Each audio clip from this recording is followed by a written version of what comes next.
Bismillah. Qaranglar. Reading practice qanaqa holatda bo'ladi va full holatini, ya'ni part 1 dan tortib bu part 5 gacha qanday qilib ishlasa bo'ladi. Xo'p, sizlarga hozir qisqa yo'nalishlar berib ketamiz. Aytganimdek, note taking oladigan sharoitda hozir. Chunki har bittasini qoidalarni olsak yetib ketaman, yozib keta olasizlar. Xo'p, part 1. Part 1 da biz solishtirish kerak bo'largan bo'lsa, men solishtirib bera olaman. Misol uchun pre-intermediate darajasida yoki elementary level o'qib yurgan paytlaringizni eslasiz, sizga tekstlar berardi, to'g'rimi? Va tekstlarda ichida nima bo'lardi? Atroflarda, deylik, manaqa atroflarda, misol bitta box berardi. Mana shu box ichida qutida ichidagi so'zlar ishlatgan holda tekstda ba'zi bir qolib ketgan joylarini to'ldirib chiqishimiz kerak yoki listening ishlayotganimizda, o'sha general English o'qiyotgan paytimizda bitta ikkita so'z qolib ketgan so'zlarni mana kalkani ichida berib berdi, biz uni to'ldirib qo'yishimiz kerak edi. Shunaqa edi. Endi multi-leveldagi reading part 1 qanaqa holatda bo'ladi? Sizga hech qanaqa mana bu atrofda box bermaydi. So'zni qo'shimcha so'zlar beradi namunaga. Shunaqa qo'yasan demakda. Shartini bitta qo'ying. So, read the text, fill in the each gap with one word. Bitta so'z bilan har bitta gapni, ya'ni har bitta bo'shlikni to'ldirib chiqishingiz kerak bo'ladi. You must use the word which is somewhere in the rest of the text. So, siz bitta so'zni ishlatishingiz kerak, qaysiki tekstda ba'zi bir joylarda yashiringan so'zlardir. Endi qarang, og'zaki qoidalar qanaqa holatda ketadi? Hozirgi aytadigan qoidalarim qachonki real examga kirganingizda ishlaydigan qoida va real examdagi tushadigan savollar to'planmasida ishlaydigan qoida. Endi qarang, qanaqa holatda bo'ladi. Sizni qidirayotgan so'zingiz, mana bu 6 ta bo'shliq bor. Shu 6 ta so'zga 6 ta bo'shliqqa sizni bittadan so'z qo'shishingiz kerak bo'ladi. Ya'ni bitta realni so'z qo'yib berishingiz kerak bo'ladi. U degani siz mana shu joyga qo'ya olmaydigan so'zlaringiz bor-da. Ba'zi bir so'zlar bor, siz javob sifatida ishlata olmaysiz. Endi bu qanaqa so'zlar bo'lib qoladi desiz, misol uchun aytilishi mumkin, mana bunaqa to belgilari, in belgilari yoki deylik usually so'zi, it's so'zi, deylik yana bu yerda a harfi.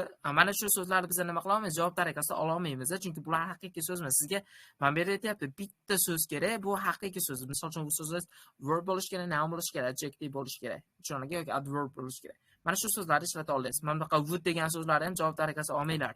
Bunaqa so'zlar the article'lar, determine'lar bilasizlar. Shunaqa narsalarda that, this, they degan so'zlar bor, ularni olmaymiz. Bizga aniq bitta so'z kerak. Mana bunaqa head ham qo'ya olmaymiz. Head to degan so'zlar, the article'lar, by degan so'zni qo'ya olmaymiz. Aniq so'z kerak bo'ladi. Bu birinchi qoida. Ya'ni bitta aniq so'z qo'shishingiz kerak bo'ladi.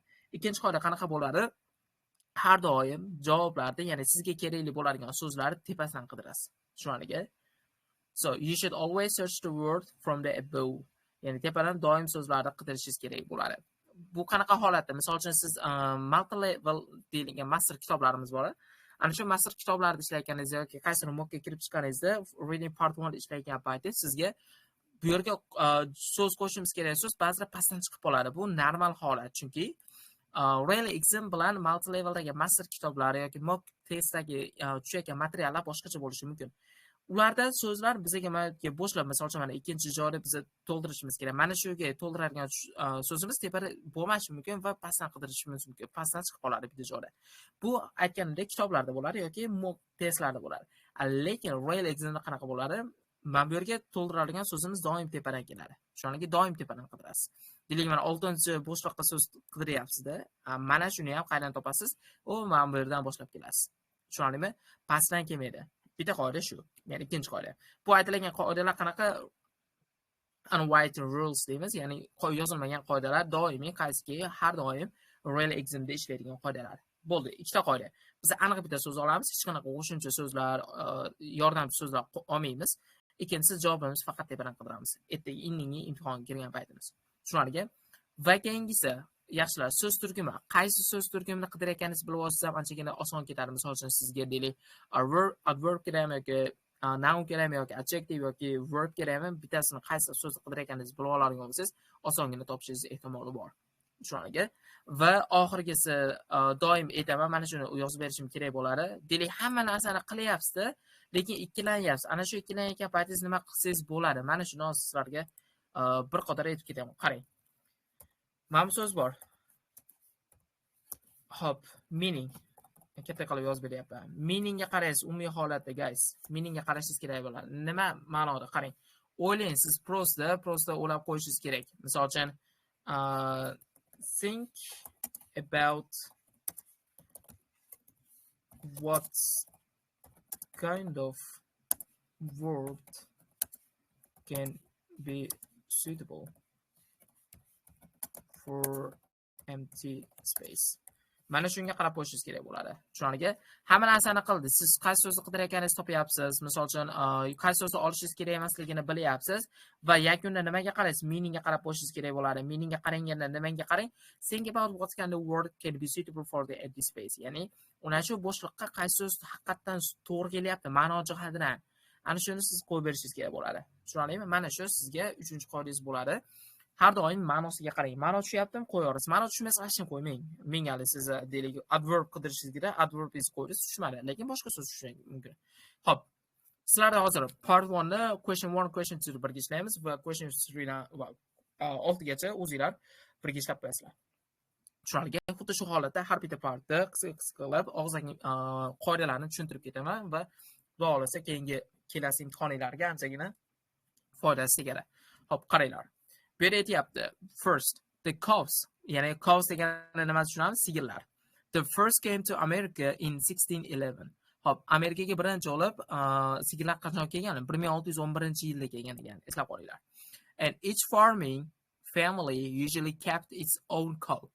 Va har bir oila o'zini shaxsiy sigirini nima qilishgan ekan? Odatda saqlashgan ekan. Demak, har bitta oilada bo'lgan ekan. Endi qarang, question 1 da boshqa joy qanday so'z ketyapti? As something member would milk the cow each day. Har kuni sigirda milk qilgan ekan. Mana shu yerda biza mana milk degan so'zimiz bor. Mana shu milkni biz sut deb ataymiz o'zi, tarjimasi sut, to'g'rimi? Lekin milkda ikkinchi ma'nosi bor, sog'ish ma'nosida kelib chiqadi. Ya'ni sigirni sog'ish ma'nosida kelib chiqadi. Tushunarli? Milk. Endi qarang, bu yerda aytyapti. As something member would milk the cow each day. Ya'ni nimadirda a'zosi har kuni sigirni soqqan ekan. Sog'ish kerak edi, deyapti. Endi qarang, nimanidir a'zosi, misol uchun cows ma'nosi tushishi mumkin. Misol cows ham tushadi agarda qaysi so'z turgumiga qidirayotgan bo'lsa, lekin meaningga qarasiz, sigirlarning a'zosi har kuni sigir sog'ish kerak bo'lgan. Yo'q, tushmaydi, ma'no jihatdan qarayapmiz. Yana bizga America degan so'z, American member, yo'q, ma'no jihatdan tushmayapti. Each member, yo'q, ma'no jihatdan. Farming member, yo'q, ma'no jihatdan tushmaydi. Family member, oila a'zolari, ya'ni har bitta oila a'zosi bittadan sigirda har kuni sog'ishi kerak bo'lgan. Agarda meaningga qaraydigan bo'lsak, bizga qaysi so'zimiz aniqroq bo'lib chiqyapti? Family degan so'zimiz aniqroq bo'lib tushyapti. Demak, biz nimaga qarayapmiz? Asosan guys, meaningga qarashingiz kerak bo'ladi. O'qib ko'ring, meaningga haqiqatan o'zbekcha meaning chiqyaptimi, tarjimasi chiqyaptimi? Chiqmayotgan bo'lsa, u so'z bo'lmaydi. Tushunarlimi? Asosan shu men reading part 1 ishlayotganda ko'proq nimasiga urg'u qarashni o'g'lim o'quvchilari ma'nosiga tushmayaptimi, tushmayaptimi, o'shanga qarang. Xo'p, keyingisi. It gave them milk to drink. Ular nima qiladi? Ichishga milklab beradi, sut beradi. And they had to milk cows by hand. Va ular o'sha paytlarda nima qilishgan? Sigirlarni qo'l orqali sog'ish kerak bo'lgan. Hali mana bu had to ko'proq grammar ishlaydi bu yerda. Have to bor-ku, hali have to. Kerak, nimadir qilish kerak. Endi had bo'lib bo'lsa, bu o'tgan zamonda nimadir qilish kerak bo'lgan ma'nosiga keladi. They had to milk cows by hand, qo'l orqali sog'ish kerak bo'lgan. But the something then was boiled in a big pot over the fire. Va keyin nimadir kattagina idishda olov ustida nima bo'lgan ekan? Qaynatilgan ekan. Nimadir qaynatilgan ekan. Endi siz qaysi so'zni qidirayotganingizni bilyapsiz, qanaqa noun kerak sizga. Hop, misol uchun cow degan so'zni olasiz. Cow then tushmaydi, sigir qaynatish. First tushmaydi. Ketyapsiz, Amerika tushmaydi. Family ishlatib bo'ldik. Eslab qolinglar, yana qoida bor. Har bitta javobingizni bir marta ishlata olasiz. Tushunarlimi? Misol uchun family degan so'zni olaymi? Bo'l, family deb mana bu qolgan 6tasiga umuman aralashtirmaysiz. Ya'ni bitta bir marta ishlata olasiz. Hop, keyin member then was boiled. Ya'ni member qaynatilgan, a'zo qaynatilgan. Yo'q. Milk tushishi mumkin. Misol uchun the milk then was boiled in a big pot over the fire. Ya'ni olov ustida kattagina idishda sut boiled bo'lgan. Boiled mana shu yerda vocab ishlayapti. Agar siz boiled degan so'z tarjimasini bilmaydigan bo'lsangiz, qiynalib qolasiz qaysi so'zni qidirayotganingizni. Tushunarlimi? Endi milk ma'nosi jihatini olib ko'raylikchi, qarang. Milk deb yozib qo'yamiz. Hop, milk. The milk then was boiled in a big pot over fire. Ya'ni olov ustida sut qaynatilgan keyin. Ya'ni qo'l orqali sog'ilgan ekan va sut olov ustida qaynatilgan ekan. Demak, ma'no jihatdan milk bir-biriga yeyaptimi? Yeyapti. Demak, nimasiga qaraysiz? So'zni qo'yganingizdan keyin oxiri mana meaningga urg'u qaratib qo'yishingiz kerak ekan. Haqiqatan tushyaptimi, tushmayaptimi, guys? Ana shunga qaraydigan bo'lsangiz, bemalol ayta olaman, readingni part 1 ni olib chiqishingiz kerak bo'ladi. Va yana eslab qolinglar, reading part 1 ni siz xato qilishga haqqingiz yo'q, chunki reading part 1 xuddi listening part 1 bilan bir xil hisoblanadi. Tushunarli? Ya'ni bu yerda readingda 6 ta savol va listening part 1 da 8 ta question bo'ladigan bo'lsa, 8 tasini bu yerda 6 tasini ham 100 olib chiqishingiz kerak bo'ladi. Chunki nimaga deydigan bo'lsangiz, bular darajasi A2 darajada va B1 daraja orasida bo'ladi. Ya'ni pre-intermediate darajasidagi student bemalol topib chiqarib bo'ladi. Ichidagi qiyin bir so'zlar keltirmaydi va yana bitta yordam sifatida aytaman. Imtihonga kirganingizda reading anchagina deylik part 1 asosan odatda osonroq tushadi. Shuning uchun ham miyaga kelib qolgan so'zni urib qo'ymangda, aniq tepada ishlatilgan so'zni uring. Pastdan qidirmang. Ehtimol misol uchun sizlar o'rganib qolgandirsizlar, master kitob ishlayotganda, pastga keladi ko'p javob. Ana shunga o'rganib qolmang. Real examda hayotda pastga kelmaydi. Hayotda nima? Oxirgi 3 yildan beri kirib chiqayotgan o'quvchilarni eshitgan bo'lsak, umuman javob pastga kelmaydi, doim tepada keladi. Ana shu uchun nima qilishingiz kerak? Doim tepada so'z oling. Va bitta so'z oldingizmi, qo'yganingizdan keyin nimaga qaraysiz? Meaningga qaraysiz ekan. Mana shu sizlarni portfoliolar qisqa holatda, sizlarga umumiy full picture tashlab qo'yaman va o'zingizlar practice qilasizlar va javoblarni darsimizdan keyin kommentga yozib qo'yamiz. Kimlar nechta to'g'ri checking qilib olsak bo'ladi. Tushunarli? Xo'p, mana shu holatda 5 partni ham qisqa qilaman va qoidalarni og'zaki aytib ketaman. Tushunarli? Xo'p, part 1. Done. Xo'p, the next one is a part 2, as you know. Part 2 zo'r bir o'zimga yoqadigan part hisoblanadi readingdagi, maza qilib ishlaydi agarda yo'lini biladigan bo'lsa.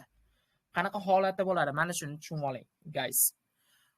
Xo'p, bizda shartini o'qib chiqaylik. Read the text 7 to 14 and statements A to J. Xo'p, bizda 7 bilan 14 orasida bo'lgan tekstlari va statementlari, ya'ni A dan J gacha bo'lgan statementlar o'qib chiqing deyapti. And decide which text matches with the situation described in the statements. Hop, va siz pastdagi tekstlar bilan tepada berilgan statementlarda nima qilishingiz kerak? Bir-biriga matching qilishingiz kerak bo'ladi. And each statement can be used only once. Hop, har bitta statementni bir marta ishlata olasiz faqat. And there are 2 extra statements which you do not need to use. Va ikkita extra statementlar bor, siz ishlashingiz kerak bo'lmagan demak. Statement degani biz A dan J gacha bo'lgan variantni ko'rib chiqamiz. Mana shu statement hisoblanadi. Mark your answer on the answer sheet, bu keyinroq ishlanadi. Qaranglar. Mana shu joyda ikki xil ishlash yo'lini o'rgatib beraman. Ikki xil ishlash degani nima nazarda tutyapman? Biri vaqt ko'p olib beradi, lekin deylik javob topish 90% aniqroq topishingiz mumkin. Bu birinchi yo'l. Ikkinchi yo'lni aytaman, bundan ham zo'r. 100% javobini zo'r topasiz, vaqtingizni ancha befoyda sarflamaysiz, ya'ni waste your time qilmaysiz. Endi bu qanaqa holatda bo'ladi? Qaranglar. Birinchi holat, ya'ni vaqt ko'proq ketib qoladi, lekin yaxshiroq topasiz, lekin vaqt ketib qoladi. Bu qanaqa holat desiz, sizga partiya kelganingizda mana bu statementlarni full o'qib chiqasiz. Statementlarni full tushunishga harakat qilasiz. Ichida keywordlar topasiz. Mana shu narsa qilasiz. Men o'zim multi level boshida o'qib yurganimda ana shu holatga bo'lganimda full statementlarni o'qib chiqardim. Erinmasdan tarjima qilib chiqardim. Bunday qarasam o'zim mana shunga o'ziga 3 minut, 4 minut, 5 minut vaqt ketdi. Va qoida bo'yicha o'zingiz deylik time managementingiz bo'yicha partiyaga qancha vaqt sarflaysiz? Asosan 8-10 minut, 10 minut, uzog'i 10 minut sarflashingiz kerak. Menda mana bunaqa narsa bo'ldi. Energiyaga o'zi 3-4 minut, 5 minut vaqt sarflab qo'yapman. Pastda meni 8 ta savolim ham bor. Ularni ham tarjima qilib chiqishim kerak bo'lar ekan. Ularning ichidagi keywordlarni belgilayman. Keyin nima qilaman? Oxirida mana shu javoblarim bilan men matematika 8 gacha bo'lgan statementlarni matching qilib chiqaman. Umumiy overall 15-20 minut vaqt ketib qoladi, lekin hali effekti zo'r. Hali sizga 2 soat, 3 soat berib qo'ysa, masalan, mana shu yo'lda ishlashsiz, zo'r ishlaysiz. Lekin bu yerda siz time managementga qaraydigan bo'lsangiz, asosan qancha vaqtingiz bo'ladi? O 8 minutdan 10 minut orasida bo'ladi. Shuning uchun men ikkinchi yo'lni ko'proq afzal ko'rish boshlaganman, keyin tushunib qolganmiz nima qilish kerakligini. Endi bunda qanaqa bo'ladi? Partiyaga yuzlangan paytingiz A dan J gacha deylik statementlarda o'qib chiqishga vaqtingiz yo'q. Deylik o'qimay qo'yarsiz bo'laveradi. Sababi biz asosan savollar bilan ishlayotganimizda ishoninglar, mana shu A dan J gacha bo'lgan statementlar yotib ketadi. Ishonasizmi mana shu gapga? Yotib ketadi. 1-2 marta ishlaganingizdan keyin qanaqa holatda qarang. Partiyaga statementga qaramasa question 7 ga tushib ketyapsiz. 7-savolga tushyapsiz. 7-savolda nima deyapti? Ana shuni to'liq tushunasiz 7-savolni va tushunganingizdan keyin matching qilishni boshlaysiz A dan J gacha. Misol uchun 7 deyapti. The sunset view apartments, ya'ni quyosh botishiga qarab turadigan kvartiralar. Hop, available from the September 1, 1-sentyabrdan mavjud ekan, ya'ni ko'rsiz bo'lar ekan. Va pichkali joylar. Fully furnished, ya'ni to'liq jihozlangan 1 and 2 bedroom units va bir xonali ekan. yotoqxonasi bilan. And balconies with a river or skyline view, ya'ni osmono'par deylik binolar, manzaralar va balkonlari bor ekan. River bilan. Tushunarli, ya'ni chiqqaningiz riverni ko'rasiz ekan. Va air conditioning, ya'ni konteynerlari, high speed internet, ya'ni Wi-Fi-lari 5G chiqargan va secure parking, ya'ni parkingiz ham secure bo'lar ekan. Va oxirida aytyapti 5 minutes walk to metro station. Yo 5 minut metro stationga nima qilasiz ekan, yurishga vaqt ketar ekan. Yaqin ekan, shaharda ekan degani. Qaranglar. Mana shu narsani tushunib olinglar. Agar Readingda 10 minutes walk to metro station yoki 5 minutes walk to metro station desa, katta e'tibor bilan ana lokatsiya sizni shaharda joylashgan bo'ladi. Tushunarli? Chunki metro bo'ladi, asosan shaharda bo'ladi. Shuning uchun ham e'tiborga olib qo'yishlar kerak bo'ladi metro stationda. Xo'p, keyingisi shopping mall ham bor ekan, demak mall, Navro'z mallga o'xshagan joylar bor ekan, cafes bor ekan. And for more information contacts bizga bu yoqqa kerak emas. Ana endi biz nimani qidirayotganimizni topa olaymi? Hop Sunset View ekan, 1-sentyabrdan ekan, to'liq jihozlangan, balkoni bor ekan, river bilan va skyline viewlari bilan. Air conditioner, high speed internet hammasi cho'tka ekan va 5 minutli yo'l ekan. Endi mana bu tushunib oldimmi? Uzog'i bilan men agar sizlarga tarjima qilib bitib aytib ketyapman, agar men imtihonga kirib o'zim o'tirsam, mana shu narsani men uzog'i bilan 30 soniyada o'qib chiqaman. Mana 7-savolim 30 soniyada o'qib chiqaman va men keyingi 30 soniyamni mana eranjagacha mana shuni matchingni topishga vaqtim sarflayman. Tushunarlimi? Mana shuni men vaqtdan yutib chiqaman. Xo'p, aytayotganda asosan nima deyotganda, qarang. A best choice for students who want an affordable house. So affordable housing haqida gap ketmadi, bu emas. Xo'p, bu deyapti a modern option, zamonaviy, class nature. Nimaga deylik, tabiatga yaqin ekan. Yo, bizda u shahardamiz, u river bor u yerda. City deyapti perfect for family children. Yo, bu ham aytgani yo'q, bunaqa gap ketgani yo'q. Deydi apartment in the city center with a rooftop space. Qarang, city centerda joylashgan, shahar markazida joylashgan kvartira va nimari ham bor ekan, tomlari bor ekan, ya'ni bo'ladi-yu, balkonlari. Balkon emas, balkon sifat tomi ochiq. Bizda ayvonlari bor ekan. Hop, bu ham tushunmaydi asosan. Ida deyapti stylish apartment. Stylish degani modern apartment deyapti. Stylish bu zamonaviy ma'nosida kelib chiqadi. Apartments by the water with the smart features, ya'ni juda ham bir aqlli, deylik, hamma narsasi tashkillashtirilgan bo'ladi. Masalan, eshiklari o'zlari ochilib yopiladi pult orqali. Mana shunaqa holatda deyapti. F deyapti, buni kerak emas. Bizga F deyapti luxury apartments near the beach, sohil bo'yidagi bir hashamat kvartira. G deyapti comfortable city apartments with a great views and easy access to transport. Mana shu olib ko'rsangiz bo'ladi. Nimaga? Chunki deylik qulay city apartment, ya'ni shahar kvartirasi nima bilan? Yaxshi manzara bilan va transportga juda ham bir osonlik bilan erishsa bo'lar ekan. Qarang, biza meni G variantim yaqinroq. Nima qilaman? Endi birpasda G ekan demayman. Menda H, I, J larni o'qib chiqishim kerak. Eshitayapti, redecorated apartments yo'q kerak emas. Bu qayta remont qilingan. Either only people with dogs are ketmadi. This oceanfront apartments are located half an hour from city or Braham soat uzoqlikda. Yo'q kerak emas. Mana endi menda javobi nima bo'ldi? Aniq bo'ldi. G variantimni bemalol belgilasam bo'ladi. Endi sizlarga hozir bitta tarjima qilib o'qiyotganim uchun ham vaqt ko'proq ketadi. O'zingiz ishlaydigan bo'lsangiz, bunga vaqtingiz unaqa ko'p ketmaydi, bilasizlar. Xo'p, bizlar variantimiz bu yerda G variantini oldik. Mana shu 7 ni tushunib olishga 30 soniya va A-dan J gacha belgilashga 30 soniya. 1 minut ichida siz topyapsiz. Demak, 8 ta savolingiz bor. Uzoq bilan bitta ikkitasi o'nlanib qolasiz. U yoq bu yoq bo'lib turib 10 minutda partiyada ishlab chiqa olasiz. Endi qarang, nimaga hozir men aytdim, A-dan J gacha matching bo'lib ketyapti. Hozir siz mana 7 ni matching qilish uchun mana A-dan J gacha hammasini o'qib tarjima qilib chiqdingiz. Shu xayolingizda qoldi qaysi variant. Shu siz mana boshida o'qishingiz kelib bu yog'ini nima borligini eslab qolasiz. Endi qarang, bitta ko'ramiz. Xo'p, 8 aytyapti. Rivergate residence. Move in from the next month.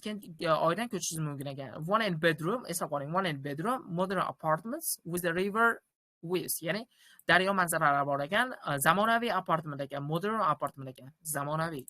Eslab qoling. Smart home features, energy efficient design. Ya'ni boya aytgandaqa bir aqlli nimalari bor ekan, o'zlari tizimlari bor ekan. Masalan, eshik ochilib yopishi, nimadirlar. Shu holatda 24/7 security 24/7 nazoratda ekan, park storage bor ekan, ya'ni velosipedlarda omorxonasi, residence cafe bor ekan, ana shu joyda yashaydiganlarda alohida kafesi ham bor ekan. And short term and long term leases available. Qarang, qisqa holatda ham va uzun deylik uzoq muddatga ham nima qilar ekan? Kontrakt qilsa bo'lar ekan, ular bilan kelishsa bo'lar ekan, ya'ni 3 oyga ham berar ekan yoki 1 yillab ham berar ekan. Eslab qoldingizmi?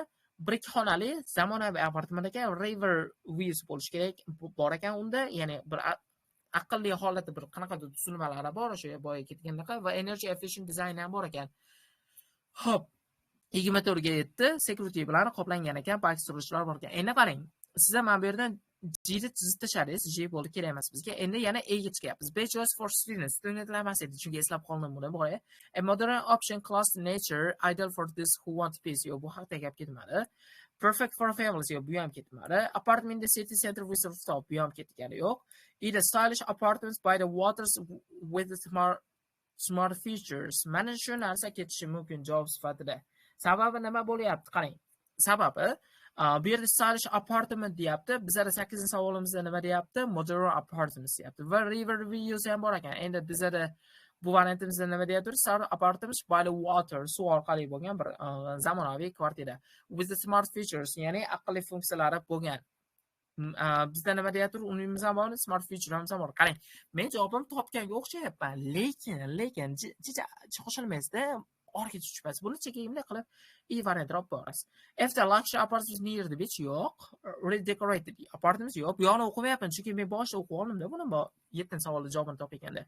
Only people with dogs yo'q. These oceanfront apartments are located half an hour from the city center. Yo'q, kerak emas. Ana endi men javobim haqiqatdan bo'ldi. Javobim aniq bo'ldi. Va buni ham 1 minut ichida topaman. Javobimni olyapman. Sababi, endi qarang. Men ko'proq vaqtimni nimaga sarflab qo'yyapman? 7 bilan 8 ga ko'proq vaqt sarflaysiz. Sababi, siz mana Adan J'gacha oxirigacha o'qishga majbur bo'lasiz, lekin 8-9 dan boshlab, mana 9-savoldan boshlab turib, oxirigacha o'qish shart bo'lmay qoladi. Sababi shu yod o'pib ketdi. Misol uchun qaraysizmi, shu village apartments bor ekan, qishloqdagi apartment qarang. Fully furnished, to'liq jihozlangan, to'liq jihozlangan xonalar va shared kitchen lounge bor ekan, ya'ni bo'lishib ishlatsa bo'larkan oshxonalarini. Hop, high speed Wi-Fi, tezlikli Wi-Fi, study pods and laundry and gym. Qarang. Study pods degani alohida kabinalar degani, o'qish xonasida kabinalar bor ekan, laundrysi bor ekan, kirlarni yuvgani va zali ham bor ekan. 5 minutes walk to campus. Campus, mana shu campus degani ko'pchilik o'ylaydi, nima ekan campus deydi? Mana shu university ma'nosida kelib chiqadi, tushunarlimi? Ya'ni universitetga 5 minutlik yo'l ekan. Menda esimda ana student affordable house for student degan variantim bor edi, esimda u narsa. Qarang, semester yoki all full year contracts available. Qarang, semestrga ham kelishsa bo'lar ekan yoki 1 yillik kontraktga ham kelishsa bo'lar ekan. Men bitta tushib keta olaman javobimga. Sababi menda buni boya 2 marta 7 bilan 8 javobini topganimda, menda mol narsani yodlab oldim. Meni variantim bor. Best choice for students who want affordable housing with social space. Ya'ni bir ajoyib imkoniyatlari bilan, ya'ni qulay, pul tomonlama, to'lov tomonlama qulay bo'lgan studentlar uchun zo'r tanlov. Qaysi bo'layapti bu yerda? O'ylamasam men emi qo'ymayman, chunki qolganlarida bunaqa sharoitda etib ketgani yo'q edi. Tushunarli? Javobim bo'layapti. Mana shu sizning nimangiz bo'ladi? Partyingiz bo'ladi asosan. Tushunarlimi? Qisqa London nima qilishni bilyapsiz? Adan J'gacha boshida o'qib 5 minut vaqt sarflamaysiz, asosan question bilan ishlaysiz. Questionda ishlaganingizdan keyin nima qilishingiz kerak bo'ladi? Asosan Adan J'gacha bitta matching qilasiz. Javobingiz deyli orasida chiqib qoladi. Endi masalan oxirigacha tushib qo'ying. Chunki ana shu oxiriga tushganda sizga foyda beradi yodlab qolishga. Va mana sizlarga bitta kida aytib ketaman.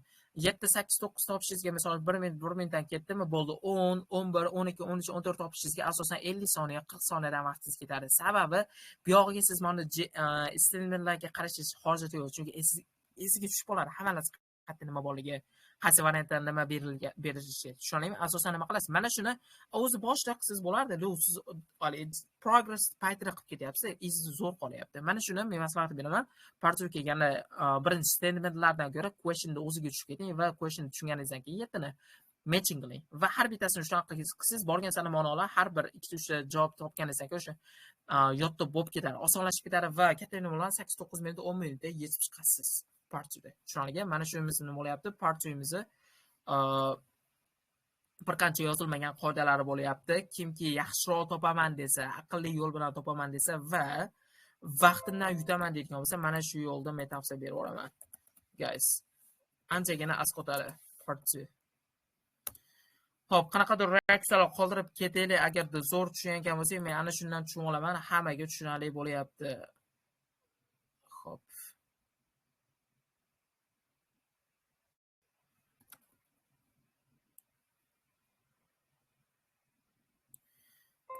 Good. Hop, qanaqadir reaksiyalarimizni berib ketaveramiz. Tushunarli bo'layotgan bo'lsa, guys, o'ylayman hammaga cho'tga ketyapti. Hop, keyingi etapimiz bitta so'rab olay mana shu orada. So far so good. Nimani nazarda tutyapman mana shu joyda? Sound, the screen, the explanation that I'm giving to you. Hammasi tushunarli bo'lyaptimi? Ya'ni ekran, ovoz, tushuntirishlar, materiallar har bittasi o'zlari bittadan ma'lumotlar qanaqadir reaksiya orqali bildirib olinglar, tushunganinglarni shunga qarab turib bosamiz. Agar zo'r tushunayotgan bo'lsa, yana ham tezlashib ketamiz. Part 3, part 4, part 5 lar bilan.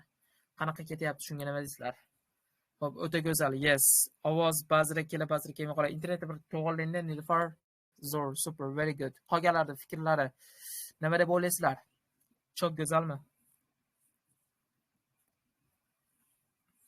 Xo'p, kamera 300 ta odam indamasdan qatnashyapti. Zo'r. Xudo xolasa, hammanglarning imtihonlarga juda ham bir yordam berib, asqot bo'lsa, biz anchagina xursand bo'lamiz shu narsadan. Sizlarning hech nima talab qilinmayapti. Orada shu doim hali qanaqadir reaksiya qoldirib keting deyman. Tushunmaganni bilib olishimiz uchun, guys. Bu qanaqadir hali Telegram sizga qancha reaksiya yig'siz shuncha pul to'laydigan narsa yo'q-da bu yerda. Asosan tushunmaganingizni bilib olishimiz uchun reaksiyani bunday ko'rib turib, ha bo'ldi, tushunarli bo'libdi deymiz. Mana shuning uchun doim qanaqadir reaksiya bosib ketsizlar yaxshi bo'ladi deb ketaman ora-churada. Hop, ovoz gardek qotyapti. Birinchi savollarni ko'rib chiqaylikmi? Ha, asosan savollar ko'rib chiqasiz. Ketdik bo'lmasam, davom etib ketaveramiz ekan, cho'tki bo'layotgan hammada. Hop, part 3. Guys, part 3, part 2 bilan qisman o'xshash, qisman o'xshamaydi. Qanaqa holatda bo'ladi? Qarang, part 3 da shartni bitta tushunib olgan bo'lsak. Hop, aytyapti, read the text and choose. Here we go. Hop, read the text and choose the correct heading for each paragraph from the list of headings below. Hop, sizda nima qilasiz? Tekst o'qib chiqing va mana bu to'g'ri berilgan headinglarda har bir paragrafga nima qilib chiqishingiz kerak, qo'shib chiqishingiz kerak bo'ladi. And bu yerda there are more headings than paragraphs, so you will not use all of them. So, paragraflardan ko'ra headinglar ko'p va ularni hammasini ham ishlatmaysiz shuning uchun. And you can mana shu qoidaga e'tibor berib qo'ying. Mana shu ko'pchilik xato qilib beradi. You cannot use any headings more than once. Har bitta headingda bir martadan ko'proq ishlata olmaysiz. Part 2 da biz nima qildik? Savollarga aylan joygacha qaramadik. Asosan questionga tushib ketdik. Part 3 da unaqa emas. Part 3 da avval siz heading bilan yaxshiroq nima qilib olishingiz kerak bo'ladi? Tushunib olishingiz kerak bo'ladi, guys. Ana shunga e'tibor berib qo'yishingiz kerak bo'ladi. Tushunarli? Hop, Adan Hgacha birinchi headinglarni o'qib chiqib olishingiz kerak bo'ladi. Nima deyapti umumiy holatda? Mana shundan keyin siz boshlab olsangiz bo'ladi. Hop. Ketdik bo'lmasam. Bizlar aytyapti, qarang. The train the catches on Ada. The train catches on. Mana shu yozib olinglar, mana shu narsani. Zo'r so'z, guys. Modan orqasidan yugurish ma'nosida kelib chiqadi. The train catches on. Ya'ni modan orqasidan yugurish. Kimdir nimadir kiysa, o'shani men ham kiymasam bo'lmaydi deydi-yu. Shunaqa. Hop, bu aytyapti to keep shoes clean, ya'ni oyoq kiyimlarni toza saqlash uchun. C aytyapti long history, ya'ni uzun bitta tarix. An ambitious plan, bitta maqsadli reja. For stage plays, qarang, for stage plays, ya'ni sahnada rol o'ynashlar uchun deyapti. Stage degani sahna degani, play bitta rol o'ynash ma'nosida kelib chiqadi. Hop, unexpected way out, ya'ni kutilmagan yo'l. Nimadandir chiqib ketish muammoni. Are the toys, ular o'yinchoqlarmi? Aytyapti a European royal train, ya'ni Yevropeyskiy royal train, bir sadoqatli train, qanaqadir moda. Azaldan bo'lib kelgan va hozirgacha bo'lib kelyapti. Mana shu haqida gap bo'lar ekan. Demak, biz part 3 da biz nimani ko'proq tushunib olishimiz kerak? Headingni bir qator tushunib olamiz va headingga qancha vaqt sarflaymiz? Mana shuni ham aytib ketaman men bu yerda. Qarang, headinglar uchun uzog'i 1 minut. 1 minut. Tushunarlimi? Uzog'i 1 minut vaqt sarflashingiz kerak bo'ladi. Headinglarga erinmang, shoshilmasdan ishlab chiqishga. Headingni tushunmasiz, paragrafdan o'qishingizdan foyda yo'q. Endi bu yog'i part 2 ga o'xshaydi. Boyatim bitta qismi part 2 ga o'xshamaydi, bitta qismi o'xshaydi. O'xshamaydigan tomoni biz headingda to'liq ko'rib chiqamiz oldin. O'xshaydigan tomoni biz birinchi savolga o'qib, uni tushunganimizdan keyin biz nima qilamiz? Paragraf headingga matching qilamiz. Xuddi shu holatda ishlaysiz. Hop. Qarang. Birinchi pilov haqida gap ketar ekan, borishlar haqida gap ketar ekan. Qarang. Mana paragraf fonimiz, alohida belgilab qo'yapman. Mana shuni o'qib chiqasiz. mana shuni o'qib chiqasiz va nima qilasiz? A-dan H gacha belgilab chiqasiz va har bir paragrafga uzog'i 1 minut vaqt ketadi. Ya'ni 1 minutda o'qib tarjima qilib va matching qilishga borganda 10 soniya, 15 soniya vaqt ketadi. Bu ham paragraf 1da, 2ni, 3ni topganingizdan keyin qolgani tezlashib ketadi. Sababi siz nima bo'ladi? Mana A-dan Hgacha bo'lgan headingingizda yodlab qolasiz, qayerda nimadir borligini. Tushunay va osonlashib ketib qoladi. Mana shu sizlarda part 3 dagi e'tibor berishingiz kerak bo'lgan narsa. Xo'p. Paragraph 1 aytyapti. The pillow was invented so that bugs would not crawl into the nose, ears and mouths of the people while they were sleeping. Qarang, pillow kashf qilingan ekan. Shuning uchun nima maqsadi qarang, so that degan narsa bor. So that. Mana shu narsani complex grammarda o'tayotgan paytimda aytib ketdim. Eslasam? So that. Nimadir maqsadda qilingan ish harakatga so that ishlaydi. Qarang. Bu yerda aytyapti umumiy holatda the pillow was invented, ya'ni bolish kashf qilinganda nima maqsadda? Bugs mana bu nima tarakanlar bo'ladi-yu, shunaqa hasharotlar. The bugs would not crawl into the nose, ears and mouths of the people while they were sleeping. Ya'ni odamlar uxlayotgan paytida quloqlariga, burunlariga nima qilmas kerak? Ichkariga kirib ketadi. Umalab kirib ketmasligi uchun nima qilishgan? Bolish kashf qilingan ekan. Demak, bolish qanday kashf qilingan ekan? Sabab nimaga? Nimaga kashf qilingan? Ana uxlayotganda bolish bo'lsa yerda bunday boshingizni qo'yib yorsangiz nimadir ichiga kirib ketadi. Yerda yurgan hasharotlar. Mana shu narsalar kirmasligi uchun bolish kashf qilingan ekan. Qarang, the pillow was first used in what is the present day Iraq over 9000 years ago. Qarang. Hozirgi bolish, biz ishlatayotgan hozirgi bolishimiz, ya'ni 9000 yil oldin Iroqda, ya'ni 9000 dan yil oshiq Iroqda nima qilingan ekan? Birinchi marta ishlatilgan ekan, hozirgi bolishga o'xshagan bolish ekan. Va undan keyin back then it was carved from the stone. Va u nima qilingan ekan? Toshdan o'yib olingan ekan. It was carved from the stone. Toshdan o'yilgan bolish ekan birinchi. Ancient Egyptians, qadimiy Misrliklar also used the pillows. Ular ham nima bolishlar ishlatgan. Chunki they wanted to protect their head. Chunki ular boshlarini nima himoya qilishlari uchun xohlashgan shuni. Ancient Chinese va qadimiy Xitoyliklar used hard pillows. Qattiq bolishlarni ishlatishgan ekan. Qarang, qavsishlar nimadir bergan. Also they knew how to make the soft ones. Va ular yumshoq bolishni yasashni bilishidan deylik bilgandan tashqari ular qiyinini ishlashgan ekan. Tushunarligi? Ular bilishgan ekan qanday qilib yumshoqroq bolishda yasash kerakligini bilishgan va lekin unga qaramasdan qattiq ishlashgan. Chunki mana because of the belief that soft pillows depleted the body's energy. Qarang, va ular shunga narsa ishonishgan ekanki, yumshoq bolishlar asosan tanani energiyasini olib qo'yadi deb turib ishonishgan ekan. Shuning uchun ham ular nima qilishgan? Qattiqroq bolishda yotishgan ekan. Demak, bizda nimani nazarda tutyapti? Bolishni nimasini ochib beryapti? Nimaga invented qilingani, qachon, qaysi yillardan necha yil bo'lgan uni ishlatib kelishiga va Misrliklar ishlatishlari, qadimiy Chineslarda ishlatish yo'llarini bizga ochib beryapti. Demak, bizga nimani nazarda tutyapti bu yerda? Endi biz headingga chiqishimiz kerak bo'ladi. The trend catches on umuman kerak emas bizga. To keep shoes clean umuman kerak emas. Lekin C'ga qarasa long history, ya'ni uzun bitta hikoya, tarix, nimadir tarix bo'lishi mumkin. Mana C'ga boyaga paragrafga o'xshagan holatda C yaqinroqmi, chekkasiga olib qo'yaman, lekin belgilamayman. Chunki men D dan H gacha qarab chiqishim kerak. An ambitious plan, yo'q. For stage plays, unexpected way out, yo'q. Are the toys, yo'q.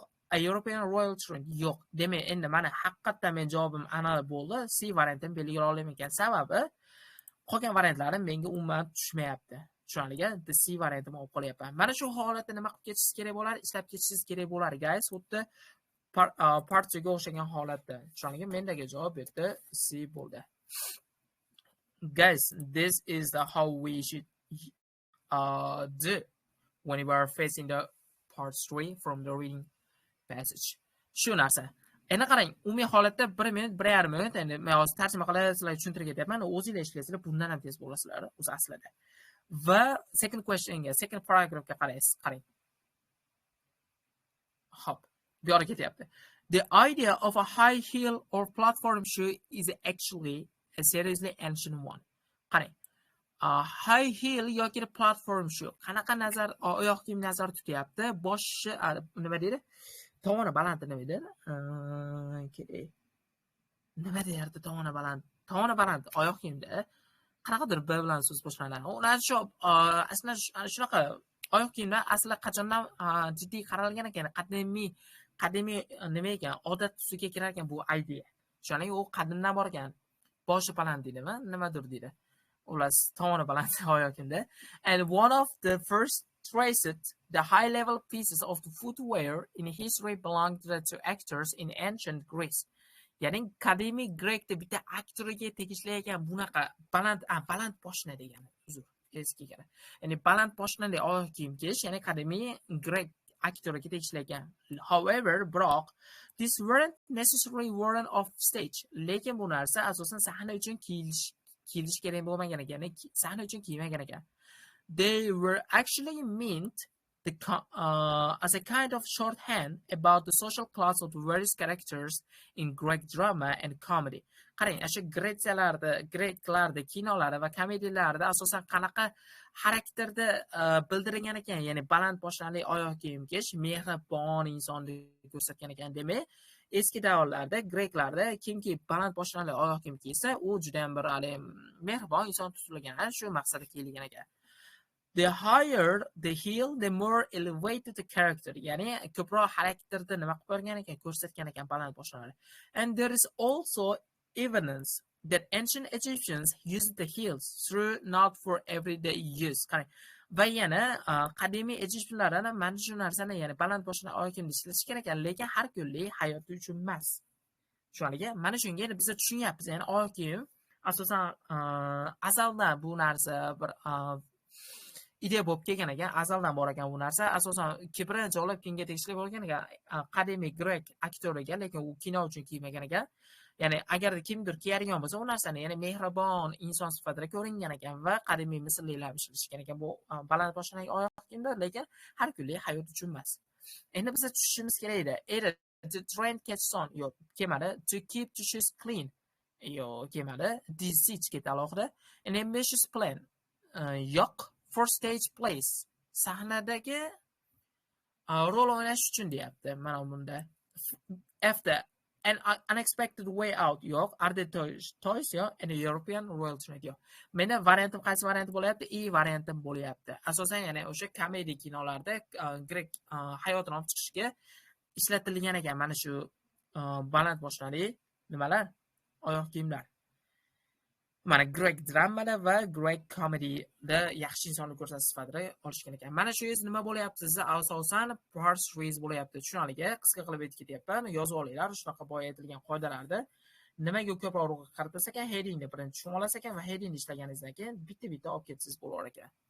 Xo'p, men sizlarga hozir umumiy holatda bitta o'zini tashlab beraman va o'zingizlar alohida ishlab qo'ysanglar, javobini kommentga tashlab qo'yamiz. Darsimizdan keyin ungacha ishlab javoblarni o'zingizlar tashlab qo'ysanglar bo'lar ekan.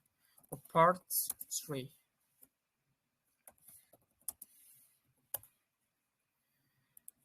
Hop.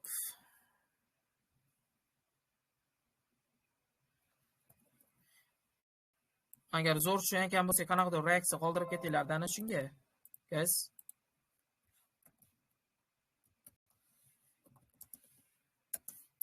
Qanaqadir reaksiya berib ketsanglar, tushunib olamiz, hammada cho'tga ketyapti ekan. Bilib turibman, uxlash kerak. Hozir qisqartirib aytib ketaman. Mana shu part 4 bilan part 5 da o'ta qisqa qilib aytib ketaman, lekin tushunarli qilib aytib ketaman, xudo xolisa. Xo'p, mana shu asosan ketdi. Zo'r guys. Indamasdan 250 ta odam zo'r qatnashyapti. Soat 10:30 bo'layotgan bo'lsa ham rahmat sizlarga va o'ylayman mana shu mehnatlar xudo xolisa imkoniyatlarda mevasini beradi. Ozgina qoldi, 10 minut uzog'i guys. Sabr qilib tursak, 10 minutda part 4 bilan part 5 ishlash tushuntirib ketaman va biz nima qilib ketamiz? Bemalol damimiz ozib bo'lar ekan. Zo'r ketyapmiz lekin. Hop, part 4. Part 4 da nima berar ekan? Asosan sizga bitta tekst beradi. The decline of Facebook, ya'ni Facebookda qulashi ma'nosida. Endi qarang, part 4 da nechta so'zli tekst qatnashadi umumiy holatda 600 ta, 500 ta, 700 ta so'z atrofida tekst beradi sizga. Va part 4 da umumiy holatda qancha vaqt sarflashingiz kerak? Mana shuni ham aytib ketaman. Taxminiy hop, about eslab qoling. About 13 to 17 minutes sarflaymiz part 4 ga. 13-17 minut atrofida sarflaymiz. Tushunarli? 13-17 minut. Nimaga 13-17 minut? Chunki ko'p vaqtingiz bor. Hali sizda part 5 ham bor. Bundan ham sal qiyinroq. Qarang, endi qarang, buni ham ikki xil yo'li bor. Xohlasangiz tekstni birinchi o'qib chiqishingiz mumkin, kimgadir ma'qul kelsa. Facebook haqida gap ketadi, o'qib chiqishingiz kerak bo'ladi. Mana shu 600 ta 700 ta so'zli tekstni va bunga agarda siz o'qib tarjima qilib chiqaman desangiz, kamida o'zi 5 minut vaqtingiz ketadi. Agarda vocabda ozgina muammoingiz bo'ladigan bo'lsa 8 minut, 9 minut, 10 minut ham ketib qoladi tekst o'qib chiqishga, uni keywordni topishga, u qilishga, bu qilishga. Keyin sizga nima beradi? Bu yoqdan asosan 5 ta nima beradi? Multiple choice questionlar beradi. Masalan 21, 22, 23, 24, 25. 4 ta bu yoqdan multiple choice va bu yoqdan asosan 5 ta true false no information questionlar beryapti. Endi qarang, sizda agarda hozirgi birinchi aytgan yo'lni qiladigan bo'lsangiz, ya'ni birinchi katta tekstga qarab, uni o'qib chiqib, keyin mana bu savollar bilan ishlaydigan bo'lsangiz, kamida 20-25 minut vaqt ketadi. Lekin degan joyi bor, bu yerda sizga unaqa ko'p vaqtingiz yo'q. Endi nima qilishingiz kerak? Asosan men ko'proq o'quvchilarga o'rgataman, mana shu narsa anchagina odamlarda vaqtini bekorga ketkazmaslikka sabab bo'ladi. Endi bu qanaqa bo'ladi? Siz asosan mavzuni ko'rib olasiz ekan. Tushunarli? Mana bu the headingni o'qib olasiz. Headingni tushundingiz. Ana endi headingdan keyin to'g'ridan-to'g'ri questionga tushib ketasiz. Xuddi nimaga o'xshagan holatda? Part 2 ga o'xshagan holatda. Tushunarli? Va question tushunib olasiz. Xo'p, for questions 24 to 24, 21 to 24, choose the correct answer A, B, C, or D. Mark your answer on the answer sheet. Do you want to when was the Facebook created? Facebook qachon created bo'lgan? Bizda A varianti 2002, 2004, 2008, 2012 variantlar. Endi siz Facebookda created bo'lgan vaqtini shunday tekst ijro qidirib olsangiz bo'ldi. Facebook created degan joy bo'ladi-da, shu joyda ham. Qarang. Boshdan kelamiz. Eslab qolinglar. Bu ham xuddi reading part 1 ga o'xshagan holatda bitta javob topdingiz bo'ladi. Ana shu joydan pastga qarab ketaverasiz. Misol uchun, mana bunaqa holatda bo'lib qolmasa. Misol, men bu yerda javobi chiqdi. Ikkinchi savolning javobi men bu yerda chiqdi. Tepasida chiqib qoldi. Yo'q, unaqa narsa emas. Misol uchun siz birinchi savolning javobini topdingizmi? Men bu yerdan, demak, qolganlarning savolning javobi pastdan keladi doim. Tushunarlimi? Tepadan qidirib yurmay vaqtingizni. Hop, bizlarda savol nima edi? Facebook qachon kashf qilingan? For many years Facebook was most qarang, agarda mana bunaqa holat bo'lar, agar siz ana keywordingizdagi qidirayotgan bo'lsangiz, mana bu joyda tez o'qib keta olasiz, agar sizga tegishli bo'lmasa. Chunki o'qib tarjima qilishga unaqacha xohish ham bo'lmaydi.